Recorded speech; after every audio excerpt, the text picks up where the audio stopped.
जय श्री राम आप सभी को। आज हम बात करेंगे कामिका एकादशी के बारे में।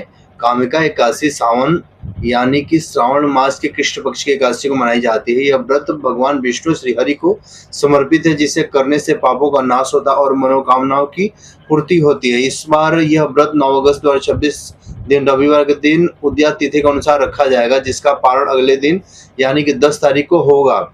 एकादशी तिथि का जो प्रारंभ होगा वो 8 अगस्त 2026 को करीब 2 बजे से होगा, दोपहर के 2 बजे से होगा, और एकादशी तिथि का समापन होगा 11:04 पे होगा। और जो पारण का शुभ समय होगा वो 10 अगस्त को आपका सुबह 6 बजे से लेके और 8 बजे के बीच का सर्वोत्तम और शास्त्र सम्मत माना गया है। इसी बीच हमें व्रत का पालन करना चाहिए।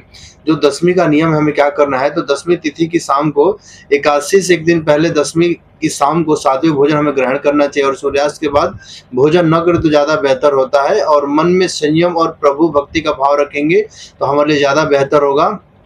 स्नान और संकल्प हमें कैसे करना है, तो एकादशी के दिन सूर्योदय से पूर्व उठकर स्नान करें। स्वच्छ पीले या हल्के रंग के वस्त्र हमें धारण करने चाहिए। हाथ में जल और अक्षत लेकर भगवान विष्णु के समक्ष निर्जला या फलाहारी व्रत रखने का हमें संकल्प लेना चाहिए। और विष्णु भगवान की पूजन जो हमें करनी है वो भगवान श्री हरि विष्णु की प्रतिमा या चित्र को पीले कपड़े पर स्थापित हमें करना है। उन्हें पंचामृत और शुद्ध जल से स्नान भी कराना है। पीले फूल, फल, धूप, दीप, अक्षत और तुलसी पत्र, तुलसी के पत्ते हमें उनको अर्पित करना है। और बिना तुलसी के विष्णु भगवान की पूजा स्वीकार नहीं होती है, तो हमें विशेष रूप से तुलसी का पत्ता अवश्य चढ़ाना है। एक दिन पहले हमें तुलसी का पत्ता अपने पास अवश्य रख लेना चाहिए।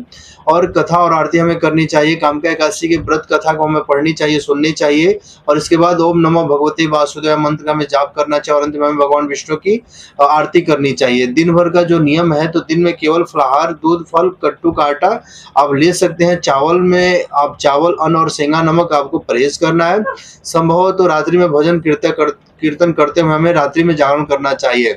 एकादशी व्रत का पूर्ण फल तभी प्राप्त होता है जब उसका पारण यानी जो व्रत खोलने का समय होता है द्वादशी तिथि में हमें विधि पूर्वक करना चाहिए।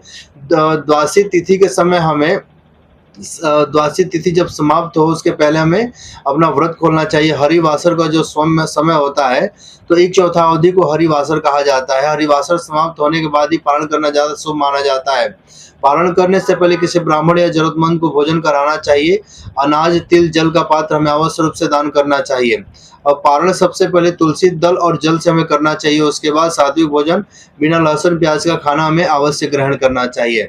इस तरीके से अगर हम विष्णु भगवान की पूजा करते हैं तो निश्चित रूप से विष्णु भगवान हम पे अपना आशीर्वाद जरूर बनाए रखेंगे। जय श्री राम आप सभी।